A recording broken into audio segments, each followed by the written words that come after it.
નમસ્કાર મિત્રો, education with Jignesh ચેનલમાં તમારું સ્વાગત છે. મિત્રો, આપણે આપણી ચેનલ ઉપર જે પણ વિડીયો આવે છે અને એની જે પણ કોમેન્ટોમાં પ્રશ્નો આવે છે એના જવાબ વિડીયો સ્વરૂપે આપવાનું આપણે ચાલુ કર્યું છે. અને ઓલરેડી આપણે 2 વિડીયો એના વિશે બનાવ્યા હતા અને આ ત્રીજો વિડીયો ખૂબ જ મહત્ત્વનો વિડીયો તમારી સમક્ષ લઈને હું આવ્યો છું. તો આની અંદર તમારી કોમેન્ટોના જવાબો છે અને આ જવાબો મોટાભાગની બધી કોમેન્ટો ઘણી બધી થતી હોય છે, પણ આપણે દરેક કોમેન્ટ એની અંદર લઈ શકતા નથી. પણ જે અમુક કોમેન્ટો હોય છે તે આપણે લઈએ છીએ, હાઇલાઇટ કરીએ છીએ.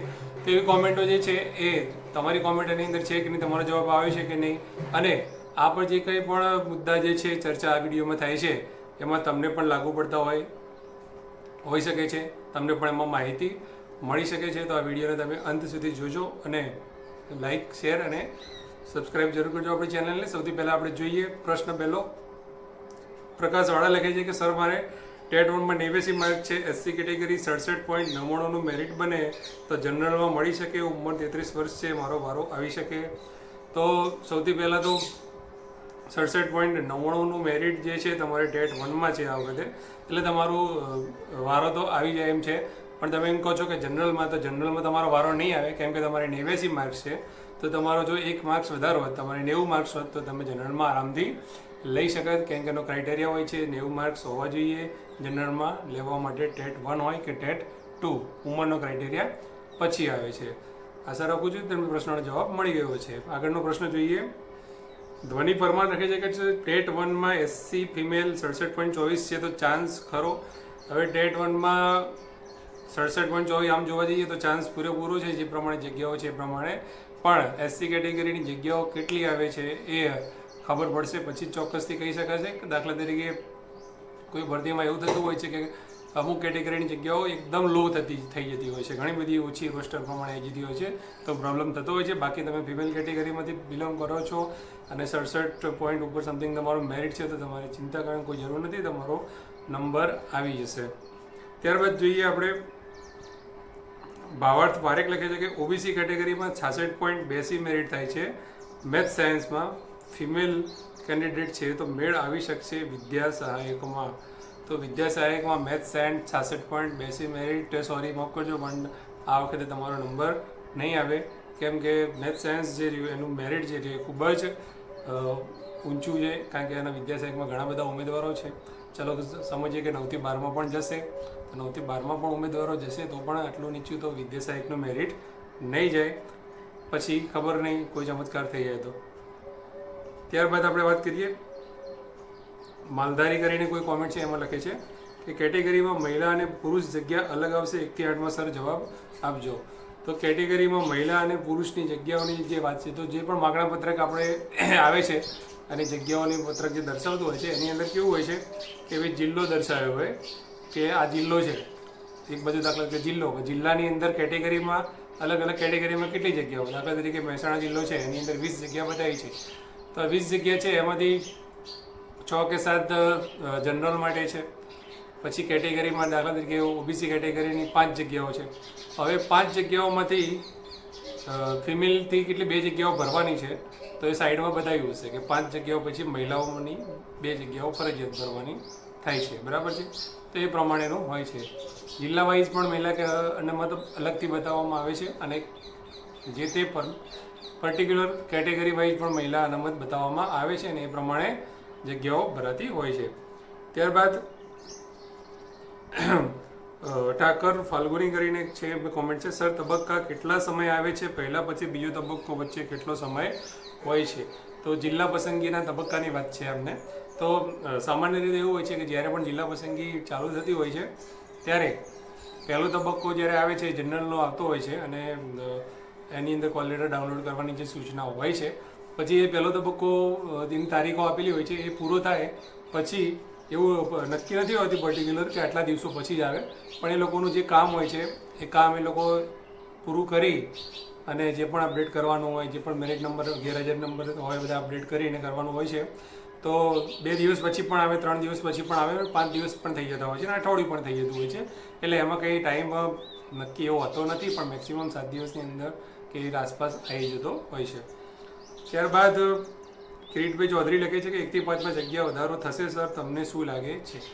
1 થી 5માં જગ્યા વધારાની વાત હતી, ઘણો બધા આંદોલનો થયા, ઘણી બધી રજૂઆતો થઈ, પણ એમાં વાત એવી છે કે હવે લાસ્ટ ટાઈમ જ્યારે પણ શિક્ષણ મંત્રીને ઉમેદવારો મળ્યા હતા ત્યારે એવી ચર્ચા એમને થઈ હતી કે ભાઈ જગ્યા વધારો જે છે કચ્છની ભરતી સ્વરૂપે તમને અમે આપીએ છીએ, અને જે 5000 ભરતી તમારી ઓલરેડી હાલમાં છે અને પ્લસ 2500 જગ્યાઓ તમારે કચ્છ ભરતી રૂપે તમને આપવાની છે, અને કોઈ એક્ઝામ પણ લેવાશે નહીં, તો એ જગ્યા વધારો જ છે તમારા માટે. એટલે આ રીતની વાત હમણાં થઈ હતી, એવું અપડેટ મને મળ્યું હતું. એટલે હવે આ ચાલુ ભરતીની અંદર જગ્યા વધારો થાય એવી શક્યતા નથી, પણ કચ્છની ભરતી આવશે, એમાં તમે લાભ લઈ શકો છો. ત્યારબાદ ડ્રીમ ચેટર લખે છે કે વિદ્યા સહાયક ભરતી બાબતે એક પ્રશ્ન છે. નોન ક્રિમિનેટ અને જાતિના દાખલામાં અટક પાછળ લખેલા છે, બાકી બધા પરિણામ પત્રકમાં અટક આગળ લખેલી છે, તો કોઈ સોગંદનામું કરાવવું પડે? તો જે પણ સર્ટિફિકેટમાં અટક આગળ પાછળ હોય છે એની કોઈ લગભગ એની કોઈ અસર થતી નથી. અટક આગળ હોય પાછળ હોય કોઈ વાંધો નથી. તમારી ડીવીમાં આપણે જે વિદ્યા સહાયકનું મેઇન ડીવી જે કર્યું આપણે ફોર્મ વખતમાં એમાં વાંધો આવ્યો નથી, જિલ્લા પસંદગીમાં પણ વાંધો નહીં આવે. અટક આગળ પાછળ હોય એનો વાંધો નથી, નામની અંદર કોઈ ફેરફાર ના હોવો જોઈએ, ભલે આગળ પાછળ હોય એમાં કોઈ વાંધો આવશે નહીં. ત્યારબાદ અંકિતા પટેલ લખે છે કે પીટીસી અને બીએ વચ્ચે 1 વર્ષનો ગેપ છે, તો એફિડેવિટ કરાવવું પડશે?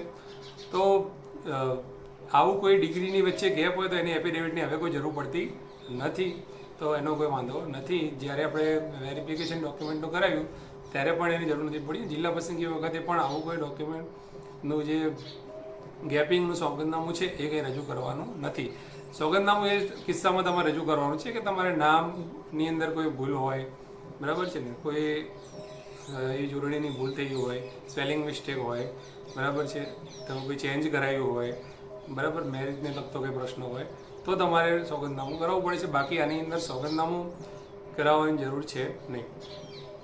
ત્યારબાદ અલ્પેશ કુમાર મકવાણા લખે છે કે કચ્છની ભરતી અરજી ક્યારે જાહેર થશે? શું સરકાર આ ભરતીમાં કચ્છના રાઉન્ડ પાડીને અલગથી ભરતી ના કરી શકે? 2500 જગ્યા માટે તો નીચા મેરિટવાળા મિત્રોને લાભ મળી શકે. સર, તમારો પ્રશ્ન છે બરાબર છે કે ભાઈ આ ભરતીની અંદર જ આ જગ્યાઓ એડ કરી દો, પણ તમને જણાવી દઉં કે કચ્છની જે ભરતીની સ્પેશિયલ માંગ વર્ષોથી થઈ રહી હતી અને એના અનુસંધાનમાં એ જ મળી છે.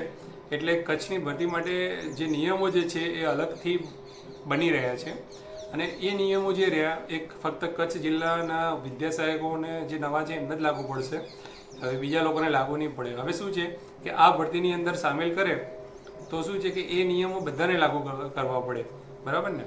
તો એ નિયમો બધાને નથી લાગુ કરવાના, ફક્ત કચ્છ માટે જ લાગુ કરવાના છે. એટલા માટે કચ્છની ભરતી આ ભરતીની ભેગી નહીં આવે, એ ભરતી અલગથી જ આવશે.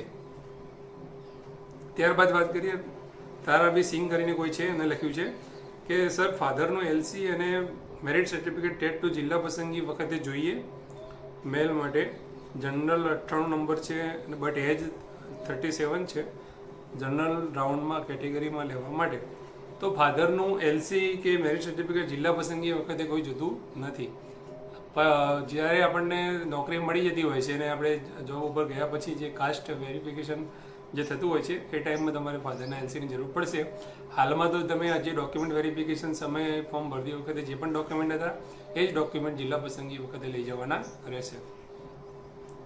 ત્યારબાદ લાલજીભાઈ વબરે લખે છે કે સાહેબ હવે જગ્યાઓ ક્યારે જાહેર થશે? વિષયવાર કેટેગરી મુજબ ઘણો સમય થઈ ગયો, હવે રાહ નથી જોવાતી ને હવે તમારે બહુ રાહ જોવાની જરૂર પણ નથી, કેમ કે કાલે જ માહિતી એવી મળી છે સાંજે કે જે પણ માગણા પત્રકો હતા એ તૈયાર થઈ ગયા છે, અને માગણા પત્રકો તૈયાર કરીને દરેક જિલ્લા પ્રાથમિક શિક્ષણ અધિકારીની કચેરીને મેલ કરી દેવામાં આવ્યા છે.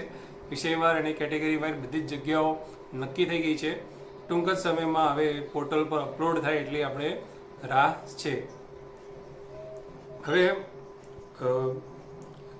નિશુવાર લખે છે કે સર મારે બીએ ગ્રેજ્યુએશનમાં જ ગેપ છે તો એનું એફિડેવિટ કરાવવું પડે ને? ડીવીમાં તો માંગ્યું નહોતું, પણ જ્યારે સ્થળ પસંદગીમાં જઈએ ત્યારે એની જરૂર પડે કે નહીં ટેટ 1 માટે?